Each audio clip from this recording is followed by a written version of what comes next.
Artificial Intelligence atau biasa disingkat AI adalah kecerdasan buatan yang ditambahkan ke dalam suatu sistem, software maupun mesin yang diatur konteks ilmiahnya agar bisa melakukan pekerjaan dan cara berpikir seperti yang dilakukan oleh manusia, yang dengan tujuan agar sebuah pekerjaan atau pemecahan suatu masalah bisa dilakukan dengan lebih mudah dan efisien. AI sebenarnya sangat bermanfaat di berbagai bidang. Hal yang sangat sederhana contohnya seperti penggunaan AI di smartphone kalian, seperti Siri di produk-produk Apple, Google Now di produk-produk Google, ataupun Cortana di produk-produk Microsoft. Dan penggunaan dalam bidang lainnya seperti dalam industri game, perfilman, bisnis, pendidikan, bahkan dalam bidang pertahanan dan keamanan negara. Sebelum kita masuk ke dalam pembahasan yang lebih dalam tentang kecerdasan buatan ini, yuk kita kenali dulu sejarahnya. Artificial Intelligence sebenarnya sudah mulai dibahas dan mulai diyakini eksistensinya atau keberadaannya pertama kali pada kisah mitologi Yunani dan peradaban Mesir kuno. Dan di awal abad ke-17, René Descartes mengemukakan bahwa tubuh hewan bukanlah apa-apa melainkan hanyalah mesin-mesin yang rumit. Dan pada abad ini pula, Blaise Pascal menciptakan mesin penghitung digital mekanis pertama pada tahun 1642. Dan pada abad ke-19, Charles Babbage dan Ada Lovelace merancang mesin penghitung mekanis yang bisa diprogram sedemikian rupa. Tapi eksistensi kecerdasan buatan baru mulai efektif di era 1950-an, dengan dimulainya pengembangan komputer elektronik pada tahun 1941 dan pengembangan storage program pada tahun 1949. Sejak inilah dorongan untuk mempelajari dan mengembangkan artificial intelligence pun mulai muncul. Dimulai pada tahun 1951, untuk pertama kalinya terciptalah sebuah sistem kecerdasan buatan yang benar-benar berfungsi dengan menggunakan komputer Ferranti Mark I, yaitu sebuah kecerdasan buatan untuk permainan catur, yang program naskahnya ditulis oleh Christopher Strachey dan program permainan caturnya ditulis oleh Dietrich Prince. Dan pada era itu pula, Alan Turing yang juga terkenal sebagai salah satu founding fathers artificial intelligence ini memperkenalkan Turing testnya, yaitu sebuah metode untuk menguji kelayakan apakah suatu mesin mampu menunjukkan perilaku cerdas yang mirip dengan manusia atau tidak bisa dibedakan lagi kalau itu adalah sebuah mesin. Kalau ada yang bertanya siapakah pencetus artificial intelligence, maka jawabannya adalah John McCarthy, yang disebut sebagai Bapak Artificial Intelligence dunia, karena pada tahun 1956 untuk pertama kalinya kata artificial intelligence dikenalkan pada Dartmouth Conference. Selain bermanfaatnya artificial intelligence, ternyata artificial intelligence juga mempunyai potensi kemampuan yang bisa dikatakan mengerikan. Dan berikut daftar 5 kemampuan AI tersebut. Artificial intelligence berkembang lebih cepat dari manusia bayangkan. Pesatnya perkembangan semua hal yang berkaitan dengan dunia teknologi memang luar biasa, termasuk di dalamnya kecerdasan buatan. Dan tidak bisa dipungkiri, dunia teknologi mulai memperlihatkan taringnya pada tahun 2000 sampai dengan 2014. Jangka waktu 14 tahun adalah waktu yang sangat cepat kalau kita melihat gadget atau teknologi yang dulu pernah populer dan booming di awal 2000-an, dan sekarang mulai punah dan tergerus oleh zaman, dengan gadget-gadget yang jauh lebih canggih. Semua perusahaan teknologi sedang gencar-gencarnya melakukan research dan pengembangan terhadap artificial intelligence.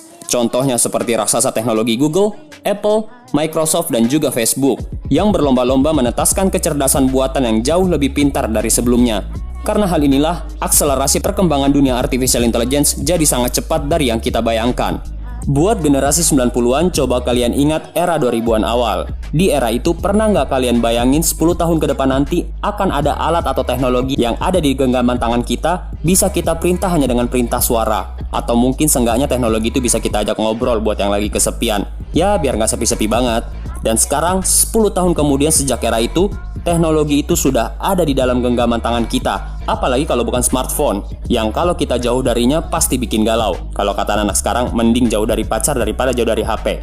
Nah, di setiap smartphone zaman sekarang, keberadaan artificial intelligence di dalamnya nggak bisa dipisahin. Coba bayangin, 5 atau 10 tahun ke depan, ledakan teknologi artificial intelligence seperti apa lagi yang bakal ada? Kurang dari 1 dekade ke depan, semua piranti atau gadget, bahkan perlengkapan rumah akan disematkan kecerdasan buatan di dalamnya.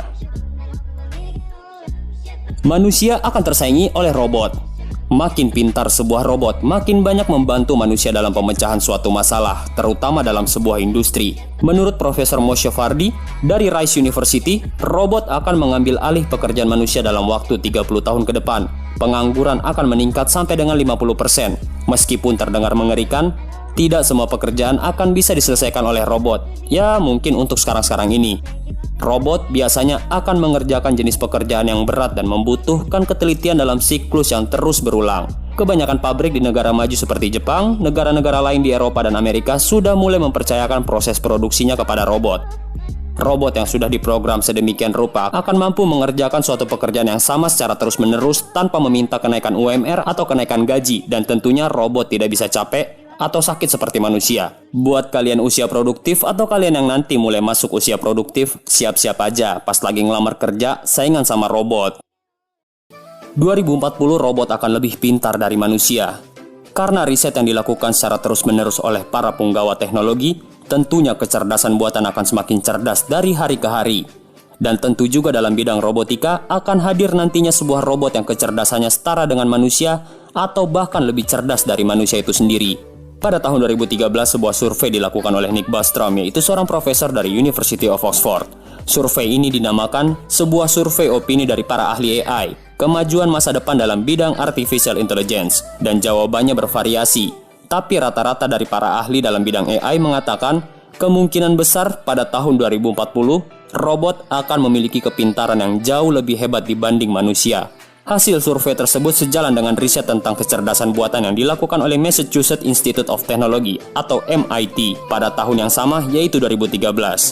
Hasil riset tersebut mengatakan kecerdasan buatan yang paling cerdas pada saat itu, yaitu tahun 2013, kecerdasannya atau EQ-nya sama dengan anak berusia 4 tahun. Dan di tahun 2014 dengan AI yang lain, AI itu bisa memecahkan permasalahan matematika dengan level yang tinggi, yang manusia sendiri tidak bisa menyelesaikannya. Dan menurut mereka, nanti di tahun 2029, rata-rata kecerdasan atau EQ AI setara dengan orang dewasa. Ini artinya hanya beberapa puluh tahun lagi. Gak bisa dibayangin bagaimana jadinya ketika sebuah komputer yang dulu kita gunakan dalam kehidupan sehari-hari nantinya akan jauh lebih hebat daripada penggunanya. Bayangin kalau kita dikatain bego atau tolol sama smartphone kita. Artificial intelligence bisa belajar dengan sendirinya. Karena semakin cerdasnya artificial intelligence, tentunya kemampuannya akan semakin berkembang. Salah satunya adalah kemampuannya untuk belajar sendiri. Untuk proses belajarnya sendiri, pada tingkat awal yaitu program atau input data yang dimasukkan ke dalam AI dilakukan oleh engineer AI atau manusia. Dan pada tingkat yang lebih advance, yaitu AI bisa melakukan self-learning atau belajar dengan sendirinya dengan mengolah dari data yang ada dan dijadikan sumber AI itu belajar. Atau kalian yang pernah nonton Terminator pasti udah gak asing lagi dengan Skynet. Di film Terminator Genesis diceritakan kalau Skynet menjelma menjadi perusahaan search engine terbesar di dunia, layaknya Google di dunia nyata ini. Di film itu perusahaan itu disebut Genesis, dan Genesis itu adalah AI yang mempunyai kemampuan self-learning yang berpotensial menghancurkan peradaban manusia. Dari sinopsis cerita film di atas, memang terdengar mengerikan kalau memang benar sudah ada AI yang mempunyai ability self-learning dari internet. Dan kenyataannya, Google lewat proyek Alphabetnya tengah menjalankan proyek yang dinamakan Project DeepMind. Cara kerja Google DeepMind ini sendiri cukup menyeramkan kalau sampai industri robot militer benar ada. Menurut informasi dari Google sendiri, artificial intelligence yang dibuat oleh Google ini bisa belajar dengan sendirinya tanpa diajar oleh manusia atau tanpa butuh input dari manusia. Proses belajarnya sendiri disebut Differential Neural Computer atau yang disingkat DNC. Yang sumber pembelajarannya dengan mengolah data yang ada di internet. Kemampuan DeepMind ini banyak, mulai dari menjawab pertanyaan yang kompleks soal data sampai memecahkan soal tanya jawab keturunan atau silsilah keluarga. Nggak cuma itu, kalau DNC ini dikasih memori lebih, dia bakalan bisa mecahin banyak soal yang kita kasih dan nanganin pertanyaan dalam satu waktu. Di dalam tes, DNC juga menjawab pertanyaan yang lebih mikir lagi dari informasi yang dikasih ke DeepMind. Contohnya, DNC dikasih data, si Budi lagi main dan si Budi bawa bola, dan dikasih pertanyaan, di mana bolanya? Dan si DNC langsung memberi jawaban yang di luar dugaan. Bolanya ada di tempat bermain kalau si Budi bawa bolanya. Apa mungkin ini awal dari cerita Skynet di dunia nyata? Entahlah. Tapi yang pasti skenario dari cara berpikir kedua AI ini hampir sama. Artificial intelligence berpotensi membahayakan eksistensi manusia. Seperti di daftar sebelumnya, AI dengan kemampuan self-learningnya bisa berpotensi terciptanya Skynet di dunia nyata seperti dalam film Terminator. Ilmuwan seperti Stephen Hawking dan Elon Musk percaya bahwa jika AI terus dikembangkan dengan tujuan agar memiliki kecerdasan yang setara, bahkan lebih dari yang dimiliki manusia, maka hal ini akan berdampak buruk bagi kelangsungan hidup manusia itu sendiri di muka bumi. Stephen Hawking dan Elon Musk takut jika terjadi kesalahan pada sistem AI. Hal ini bisa berbahaya dan bersifat destruktif atau merusak. Mereka berpendapat bahwa pengembangan sistem kecerdasan buatan haruslah diberi batasan-batasan tertentu agar tidak terjadi hal-hal yang tidak diinginkan. Dan Elon Musk pernah berpendapat ketika dimintai pendapatnya tentang artificial intelligence. Dia mengatakan bahwa AI adalah sebuah potensi ancaman dari eksistensi manusia itu sendiri. Hal ini seperti melakukan summon atau memanggil iblis. Dan karena potensi inilah, lebih dari 1.000 ilmuwan dan expert sudah menandatangani surat terbuka yang mendesak larangan global terhadap kecerdasan buatan dalam sistem persenjataan. Mereka yang menandatangani surat terbuka itu termasuk di dalamnya, yaitu pendiri Apple Steve Wozniak, fisikawan terkenal Stephen Hawking, CEO Tesla yaitu Elon Musk, dan lucunya juga yaitu kepala eksekutif Google DeepMind, Hamis Hassabis. Dua penelitian AI kira-kira dibagi menjadi dua kubu, yaitu kubu optimis dan kubu pesimis. Mereka yang di kubu optimis memiliki harapan bahwa kita pada suatu hari nanti akan menemukan sebuah super intelligence yang memecahkan setiap masalah yang kita bisa bayangkan dan membawa kita ke masa depan yang utopis atau yang bersifat khayalan, yang dimana semua kebutuhan manusia terpenuhi dan semua orang hidup bahagia selamanya. Sedangkan mereka yang di kubu pesimis prihatin bahwa satu kesalahan kecil di sepanjang jalan artificial intelligence akan mengarahkan manusia kepada akhir zaman dari ras manusia itu sendiri. Sebagai contohnya Skynet atau Genesis di dalam film Terminator. Pertanyaannya untuk kalian yang menonton video ini, kalian ada di kubu yang mana? Kubu optimis ataukah kubu pesimis? Sertakan pendapat kalian di kolom komentar di bawah.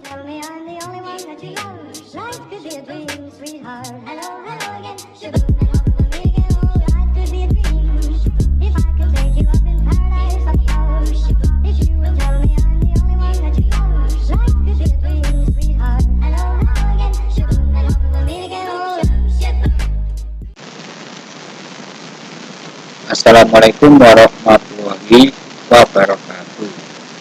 Perkenalkan, nama saya Ahmad Hanafi, NIM 1902040862, Prodi Informatika A. Di sini saya akan menyampaikan jawaban saya tentang soal-soal yang ada pada modul Artificial Intelligence pada mata kuliah Artificial Intelligence yang dibimbing oleh Ibu Nur Hafidho.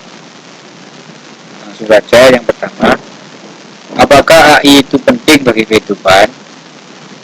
Menurut saya, AI itu sangat penting bagi kehidupan karena pada masa ini teknologi sangat berperan penting dalam berbagai hal dan manusia juga sangat membutuhkan teknologi. Salah satunya adalah artificial intelligence. Berikut ini adalah beberapa manfaat sehingga membuatnya menjadi penting. 1. Dalam bidang kesehatan, pemeriksaan kanker. Yang kedua, alat bantu difabel. Ketiga, mengetahui perubahan iklim. Keempat, dapat mendeteksi berita palsu atau hoax. Yang kelima, dapat konservasi satwa liar. Lanjut. 2. Apa yang dimaksud dengan pintar, jenius, dan cerdas? Jelaskan dan berikan contoh. Pintar. Seseorang dapat dikatakan pintar jika ia mampu menguasai hal-hal yang dipelajarinya. Pintar dapat diperoleh dari proses belajar.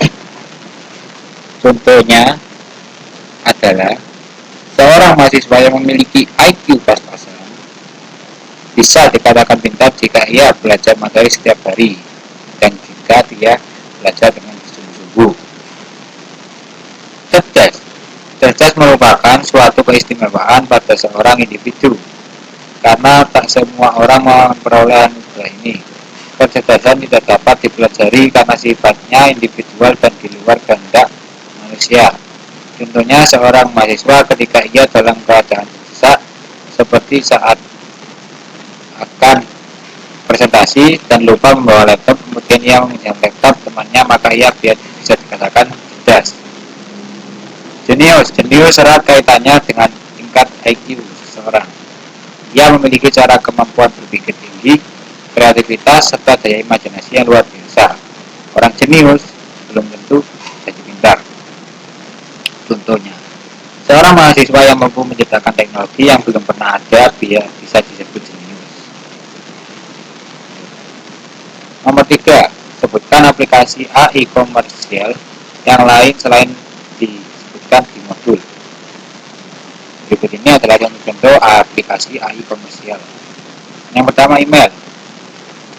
Email dapat digunakan untuk mengirim surat atau sesuatu yang penting melewati internet, jadi tidak perlu lewat kantor pos. Yang kedua, fast unlock. Fast unlock ini digunakan untuk membuka kunci. Contoh, jika kita mempunyai smartphone dan ada fitur fast unlock, maka kita bisa membuka kunci HP kita dengan menggunakan deteksi wajah kita. 3. Facebook ini adalah aplikasi AI komersial yang ada di media sosial, jadi bisa digunakan untuk apa saja, bisa berbisnis, melihat video, menyanyikan lagu, ataupun jual beli. 4. Tab pencarian. Dengan adanya tab pencarian, maka kita bisa menemukan apa yang kita cari dengan mudah. Hanya dengan mengetikkan apa yang kita cari di tab pencarian, maka yang kita cari akan muncul. 5. Maps digunakan untuk mencari tempat-tempat yang belum kita ketahui. Contoh, saat kita mengantarkan barang, kemudian kita tidak tahu barang itu harus diantar kemana dan tempat tujuannya tidak tahu, kita bisa membuka maps dan mencarinya. 6. Pembayaran elektronik. Pembayaran elektronik ini sangat berguna karena tidak perlu lagi untuk datang ke OJK, bisa mengirimkan lewat counter ataupun yang lain. 7. M-banking. M-banking ini bisa digunakan untuk transfer dan juga menarik uang, yakni hanya menggunakan HP, tidak menggunakan ATM. 4. Apa yang dimaksud dengan soft computing? Jelaskan dan berikan contoh. Soft computing adalah kumpulan teknik-teknik perhitungan dalam ilmu komputer, intelijensi semu, machine learning, dan beberapa disiplin ilmu teknik lainnya yang berusaha untuk mempelajari, memodelkan, dan menganalisa fenomena yang sangat unik. Untuk metode yang lebih konvensional, yang tidak memberikan biaya rendah, analitis, dan politis lengkap. Soft computing berusaha untuk mengintegrasikan beberapa paradigma model perhitungan meliputi artificial neural network, fuzzy logic, dan genetic algorithm. Soft computing adalah segolongan metode yang mampu mengolah data dengan baik, walaupun di dalamnya terdapat ketidakpastian, ketidakakuratan maupun kebenaran parsial. Profesor Dr. A. Zade, 1992. Contoh soft computing adalah seperti AC yang hanya hidup ketika AC tersebut merasakan adanya panas dari sumbernya, dan TV yang menggunakan eye recognition, di mana TV tersebut akan shutdown otomatis ketika yang menonton TV sudah memejamkan mata atau tidur dan tertangkap di TV. Jadi saat kita menonton film atau menonton acara TV yang larut malam, ketika kita sudah mengantuk lalu kita tertidur tanpa mematikan televisi, maka televisi tersebut akan mati sendiri karena melihat atau menangkap sensor kita sudah tertidur. Lanjut. 5. Buatlah permasalahan yang sulit dipecahkan oleh metode komputasi konvensional, tapi bisa diselesaikan oleh soft computing. Pertama, ada metode fuzzy logic. Fuzzy logic merupakan suatu representasi dari pengetahuan yang direkonstruksi dengan if dan rules. Fuzzy logic adalah suatu metode yang untuk mengontrol sesuatu. Misalnya rekonstruksi if then, jika cuaca panas maka turunkan suhu AC. Disinilah fuzzy logic berperan dalam teknologi komputer nantinya. Jadi di sini permasalahannya yaitu adalah jika cuaca panas, maka turunkan suhu AC.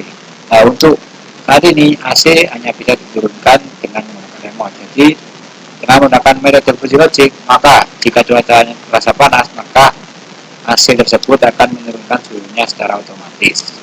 Metode neural network. Kompleksnya pikiran manusia juga merupakan masa depan dari komputer yang menggunakan soft computing. Neural network adalah tiruan dari jaringan saraf-saraf manusia yang terhubung dan membentuk sistem. Jadi, metode ini ditujukan untuk meniru saraf yang kompleks dan dapat menyimpan memori. Jadi, untuk neural network ini bisa digunakan di bidang kesehatan. Metode probabilistic reasoning. Probabilistic reasoning adalah metode soft computing yang juga untuk membuat komputer atau suatu device device mengambil keputusan layaknya makhluk hidup. Jadi dari semua data-data yang dimiliki, metode ini memberikan pola-pola tertentu untuk mengambil keputusan. Jadi nanti komputer atau elektronik lainnya seperti HP atau device lainnya akan bisa mengambil keputusan sendiri layaknya makhluk hidup. Jadi kita tidak perlu mengambil keputusan. Contoh, seperti jika kita ingin menghapus suatu data karena ada tulisan ya atau tidak, maka yang mengambil keputusan yang terbaik adalah komputernya. Nanti komputernya bisa mengambil keputusan sendiri daripada kita. Oke, lanjut. Nah, apa yang dimaksud High Machine Intelligence Quotient atau HMIQ? Jelaskan dan berilah contoh. High Machine Intelligence Quotient atau HMIQ adalah suatu sistem yang mampu mengelola informasi seperti cara berpikir manusia, mempunyai kemampuan untuk menyelesaikan permasalahan non-linear dan tidak ada model matematisnya atau tractability, serta dapat diimplementasikan dengan biaya rendah. Contoh, robot yang bisa berjalan mengikuti garis. Nah, dari contoh tersebut kita bisa mengembangkan lagi. Dengan kita membuat robot yang bisa berjalan mengikuti garis, kita bisa mengembangkannya menjadi mobil yang bisa berjalan mengikuti jalurnya. Jadi tanpa dikemudikan, ia akan mengikuti jalurnya untuk berjalan. Oke, sekian dan terima kasih. Saya Ahmad Nabi. Saya kira hanya itu yang bisa saya sampaikan, yang bisa saya jawab. Saya mohon maaf ya sebanyak apabila keadaan ada yang berisik atau kata yang saya ketikkan kurang atau yang lainnya, saya mohon maaf. Wassalamualaikum warahmatullahi wabarakatuh.